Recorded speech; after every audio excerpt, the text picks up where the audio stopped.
I'm Dr. Nathaniel Chin, and you're listening to Dementia Matters, a podcast about Alzheimer's disease.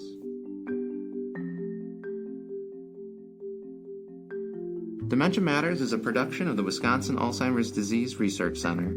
Our goal is to educate listeners on the latest news in Alzheimer's disease research and caregiver strategies. Thanks for joining us. Welcome to Dementia Matters. Understanding dementia risk can be complicated. There are many factors that play a role, like age, family history, diet, and exercise, but some of the most notable risk factors surround vascular health. To help measure this, the Cardiovascular Risk Factors, Aging, and Dementia Score, known as CAIDE, was created. While useful, the CAIDE score has been found to be less accurate across some racial and ethnic groups, as well as outside of the midlife population. Now, a recent study using machine learning found that adding resting heart rate improved its accuracy for most populations. Joining me today are two of the researchers who worked on this study, Shakiru Alaka and Dr. Newman Sze.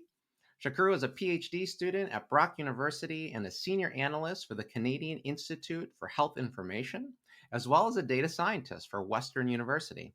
Dr. Sze is a professor of health sciences at Brock University, as well as the Canada Research Chair in Mechanisms of Health and Disease. Shakiru and Dr. Sze, welcome to Dementia Matters. Yeah, thank you. Thank you, Dr. Chi. Thank you for the kind introduction. And thank you for having me and Shakiru on Dementia Matters. It's truly my pleasure to speak with you and your audience today about our recent research. And more broadly, we are studying broadly how health connect to the brain health. Well, we're very excited to have this conversation. And before we actually talk about the science and your study, I'd like to know a little bit more about the two of you. So if each of you could answer, what brought you to the field of Alzheimer's research, specifically focused on cardiovascular risk factors? My background is experimental biology. And over the years, I have been fortunate to work in many different scientific disciplines, from chemistry, proteomics, to system biology and biomedical research. I have been always drawn to complex biological questions that require integrating multiple perspectives and technology. My research focus gradually converges to the connection between vascular health and dementia. And early in my independent research, I become fascinated by how cell and tissue respond to insufficient oxygen condition, so which we call hypoxia or ischemia, the condition where isn't enough oxygen to support normal cell metabolism. So using different cell type and animal model, my lab observed that when there's no enough oxygen, neuron, endothelial cell, and immune cell all undergo profound stress response. And this cell lose their structure integrity, inflammation pathway are activated, and over time, they contribute to tissue degeneration. To better understand this, we developed and use a model called bilateral carotid artery stenosis, or called BCASE. In this model, we partially reduce the blood flow to the brain of mouse, and we found this lead to the chronic cerebral hypoperfusion, and essentially long-term reduction of the brain and oxygen supply to the brain. And we observe the mice that naturally don't develop dementia as human, but under this BCAS condition, actually they start to develop a dementia syndrome and cognitive decline and white matter injury, which is very similar to human neurodegeneration. So those experiments start to shape my thinking. It becomes clear that oxygen supply is central to the maintaining the health, brain health. Since the heart is the organ that is responsible for delivering oxygen and rich blood to the brain, it's then the reason that chronic heart disease or even subtle cardiovascular dysfunction can play a very important in neurodegeneration. So when Shakiru joined, he have a very strong background in statistics and data science, joined my lab. So I suggest that we should start how the cardiovascular function and particular heart rate that may directly supply oxygen to the brain and may influence dementia risk. That's the really the how this project started. Yeah, no, that's thank you for that background and what a combination. And so, Shakiro, if you don't mind sharing your story and how you got to this point. For me, it's a little bit different. So my background is to have a bachelor's and a master in statistics for my country, and I have my second master's degree in biostatistics at the University of Calgary, Alberta.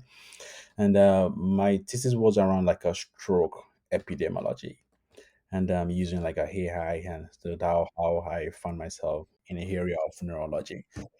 And and unfortunately, stroke survivor, they end up having like a dementia. I reached out to Newman, is my supervisor, and he's doing some cool stuff. And that's how I got myself into Alzheimer's disease and dementia. It's just the whole idea is just applying my start knowledge, to solve these important problems.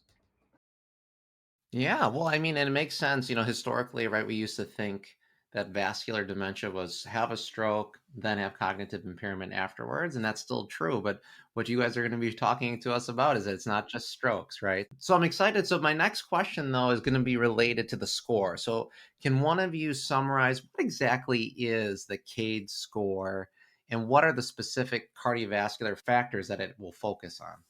So CAIDE was originally developed in 2006 in Finland, right? And this call uses like a midlife vascular risk factors to predict people who are gonna have dementia in later life. So this call we're talking about comprises of age, your sex, your level of education, your cholesterol, your blood pressure, and physical activities. So these are the calls the doctors or the clinicians, put together just to calculate the risk of having dementia, in later life. So this call has been proven instrumental, to be honest, but has some certain limitation, which show like in more poor predictive accuracy in different racial groups. Because the big bias behind this call was actually developing the Caucasian population, and yeah, so that was a big motivation behind our research. Yeah, I think the score, I think actually is, I mean, you can see the parameter or variable they measure is relatively simple, but actually it's really powerful.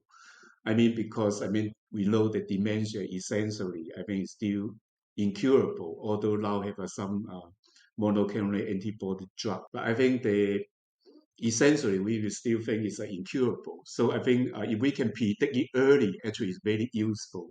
I mean, the beauty of this case score is that the same risk factor that contribute to heart disease and stroke also contribute to dementia. So if we can identify those risks early and address them through lifestyle change or medical intervention, we may be able to prevent or delay dementia. I mean, actually, that will be have a really valuable to this. I mean, the dementia problem. I think it's a very big health issue. Well, sure, and it's very applicable, right? So we talk about those factors that are part of the CADE score. They can lead to other things besides dementia, right? Like you said, heart disease, strokes, and so there's great benefit in being able to identify things earlier. I guess Newman, for you, or maybe for you, Shakiro, when is the CADE score actually used, though? And by this I mean, is this more of a research tool? Are you seeing it in clinical practice more?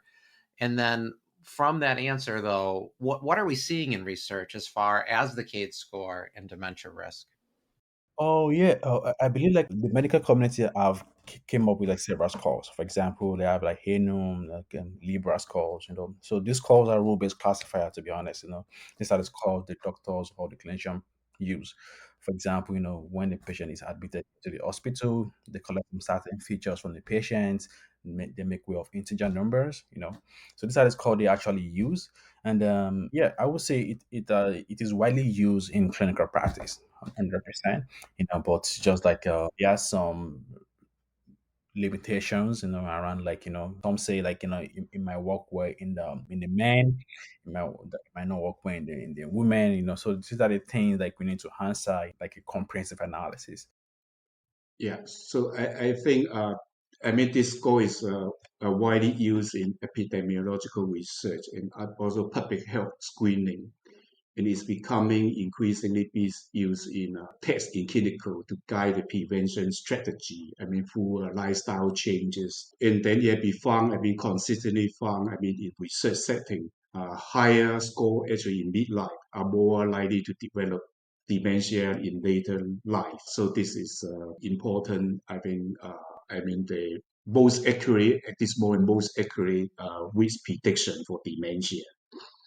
So if we can further improve on it, actually will be really useful for maybe later translate into daily clinical practice. That's the reason we want to work on this to improve this goal.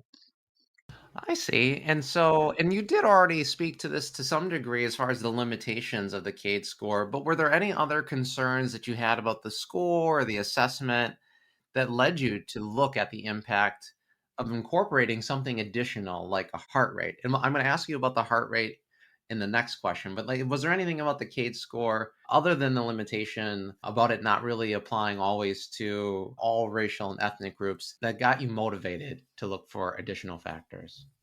Yeah. I think for example, the Henu and the labor score, there are some additional variables. But our goal was like we want something easy and easily accessible to almost every community's settings. So that was like the big driver because, for example, I think in Henu there are some variables such as like isolation or pollution, it might be very might be very difficult to measure, and we just want something just fast and then fast and easy. You're speaking the language of a clinician there. So fast, easy, valid. Yeah. So I mean, in my perspective, I think I found, I mean, the CAT score, I mean, is trying to capture the cardiovascular risk factor, and it include blood pressure and cholesterol. I mean, there's mainly a vascular factor, but actually it didn't capture the heart function. And I believe there's an important heart to brain connection. So for the heart function, actually heart physiology, I think if the heart muscle is weakening, actually the heart rate will increase to compensate. And this actually, when the heart rate increase, actually is not a good sign. I mean, it doesn't indicate the heart actually is healthier.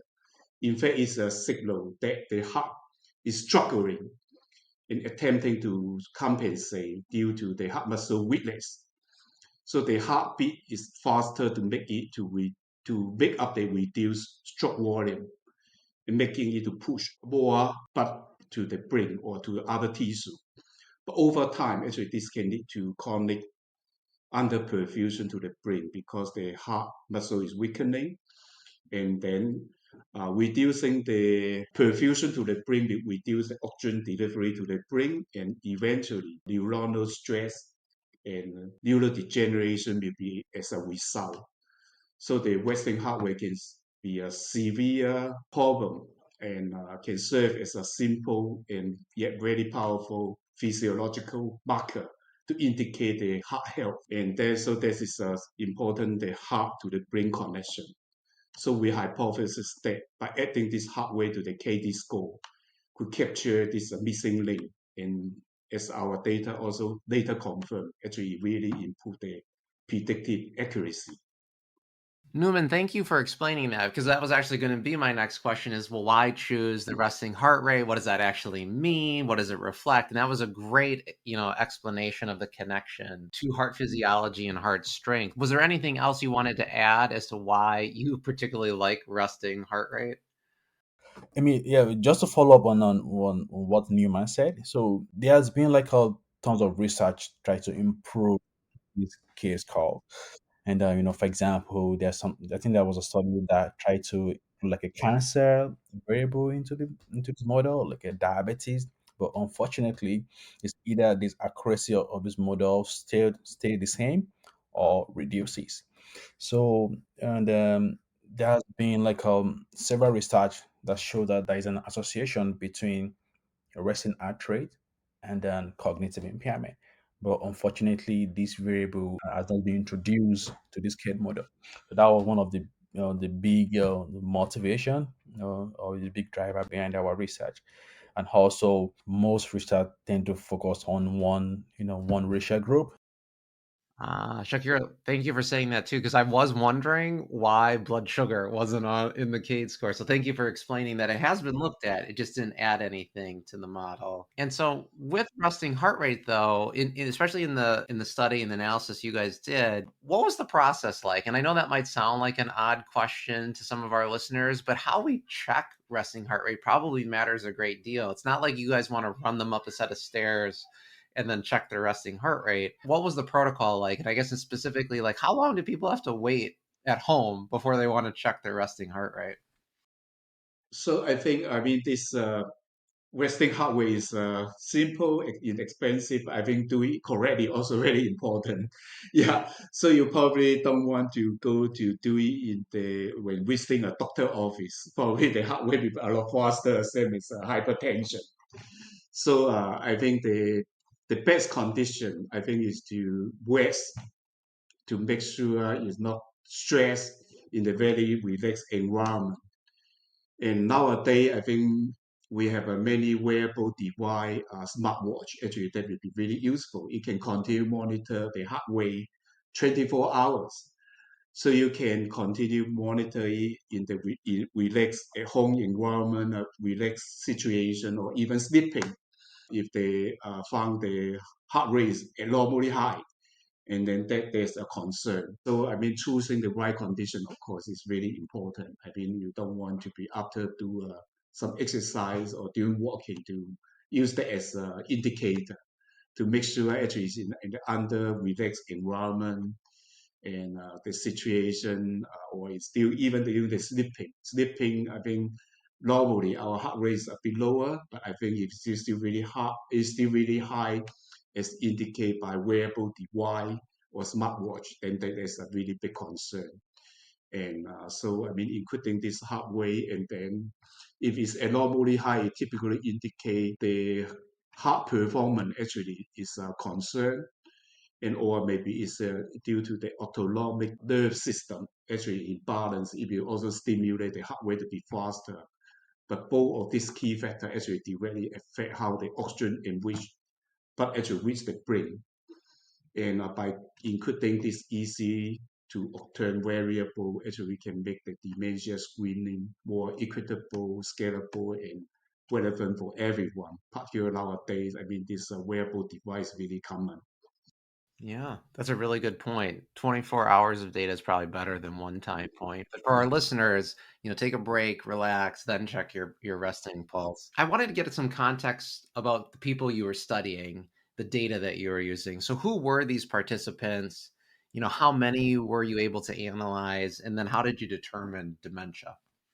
Yeah, so in our research, we actually focus on the baseline, and it's like 44,000 participants in that data set. And the racial group was divided into five categories: African descent, the white, the Hispanic, the Native Hawaiian, and the Indians. We used baseline for this analysis, and we stratify our samples into five racial groups, and we ran this model with resting heart rate and without resting heart rate. So for dementia was measured in this database by asking some question for the participants, and I think like they go through some bunch of like questionnaires. Yeah, they need to answer, and then that's how like a dementia is determined. So I think we need to thank Dr. Chin, and I think we get this data. Actually, you also contribute significantly to this. Yes. So we use the National Assignment Coordinating Center. I mean, this large U.S. data set actually is important. I mean, enable our study. And I understand your center, Wisconsin Assignment Research Center, also is part of it. Yeah, thank you. I mean, for you and your colleagues to contribute to this data set. So, so I mean, this is enabling our, I mean, study really. Thank you. You're welcome, and I'm glad you mentioned it only in that I think it speaks to the participants across the country who, donate their time and their energy to one of the 36 Alzheimer's disease research centers that then give this data. But it's amazing the power of 44,000 individuals that you 2 were able to study. And so I appreciate you mentioning it, and I just think it's incredible what we can do with great NIH funding and support. But I do want to ask now, I want to get into the actual result itself because, one of the key findings was that adding resting heart rate increased the accuracy of the score for most racial groups. So can you speak to what you found, what you think this means? How does this impact the screening tool and the dementia risk assessment based on what you guys are studying? Our goal was just to, just to see if we can improve this CAIDE model, and we did see like, there was like a significant improvement across racial groups except American Indian. And the reason why we believe like we didn't find any significant result was that the sample size may be like a factor, or like genetic factor could cause the reason why we couldn't find any increased predictive accuracy in this group. And our goal was to, just to demonstrate that like there is a room for improvement for this kind of cardiovascular prognosis score, and also not just one racial group.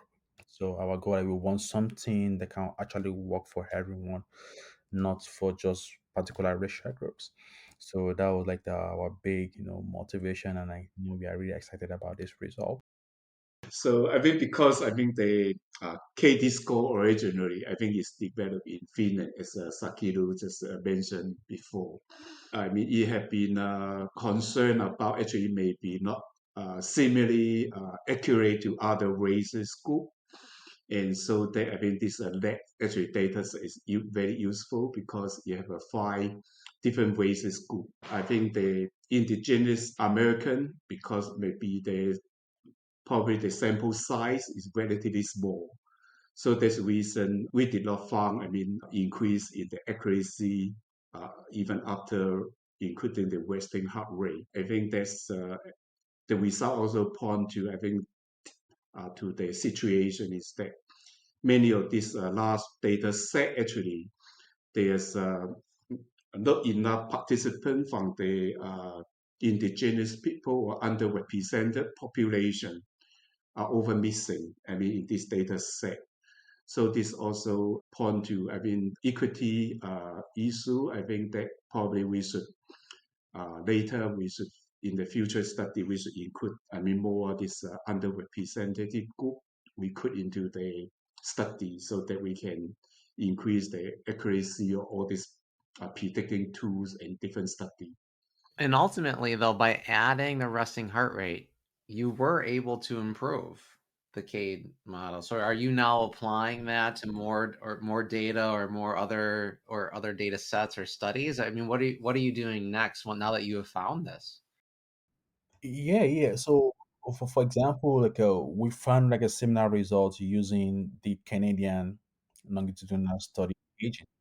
We found the same result, like adding versatile trait into this CAIDE model. There was an improvement. But however, in our own Canadian data set, the people that have dementia, the prevalence was really, really low. And also our accuracy was moderate, which we got around like a 60, 65 when having resting heart rate, and without was like a 60 of 61. So this result also has been accepted for publication in Journal of Alzheimer's Disease as well. And yeah, so there is consistent result in this area for sure. And so I think our next goal is just for us to do some. I think like we are like a two or objective for us. We want to do some external validation, just to try different countries too, just to see if they're going to get the same result, and also develop like a universal model, and just something that can work across everyone. Well, it's very exciting. I'm glad to hear your accepted publication and that you're going to be doing this more and more because like you both have said, resting heart rate is not hard to do. It's not a hard variable to collect, and yet it seems like it's important and influential. And Newman, you explained the physiology, the connection between the heart and the brain. So it all makes sense. And yet you guys are you're doing it now. And so, I'd like to end by giving some advice to our listeners, whether you're a researcher, a clinician, or part of the general public, and you want to know, well, what should I be doing? You have this important result, and we know it's still in the research space, but do you two have any of your own thoughts or recommendations for what can a person do to start addressing their heart health or topics that they should bring up to their doctor regarding their heart health, just based on the work that you do? Yeah. So I think the message from our research is very clear. I mean, a healthy heart actually support a healthy brain. So I think every small lifestyle choice, change, actually can make a very big difference to, the overall health, heart health and brain health. So I think regular exercise, physical exercise, maintaining a healthy diet, avoid smoking, keeping blood pressure, cholesterol in check, and also stay socially active and mentally engaged in mental activity. All contribute to better vascular health and brain health. And so you also encourage everyone to know their resting heart rate, actually monitor it, check it regularly, particularly when we have so many smartwatch uh, and monitor blood pressure, just not look at the blood pressure, also look at the heart rate. When this heart rate is found to be abnormally high or low, actually that can be a concern, and then should talk to your doctor. So early detection and then any intervention actually will make us healthier. Over our whole lifetime. Well, that was a very complete answer, Shakira. That's going to be hard to follow, but any additional thoughts to end today? I would say like just one of the big interesting thing about our research was like in this CAIDE model, they focus on them and the midlife factors. Like so, the age population started from 45 to 65 and above. But in our own research, we included participants from 18 and above. And the reason being that like we are trying to advocate that we shouldn't neglect younger adults when it comes to dementia research.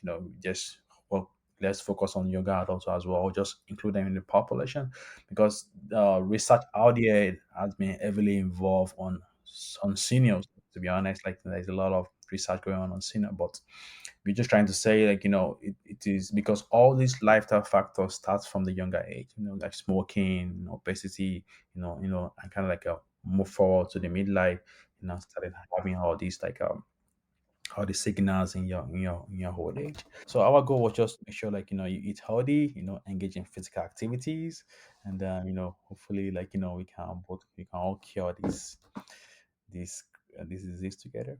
Well, I can tell you both, and I'm going to be checking my resting heart rate more often. So, I want to thank you, Dr. Newman Sze. I want to thank you, Shakiru Alaka, for being on the podcast, for sharing your work today.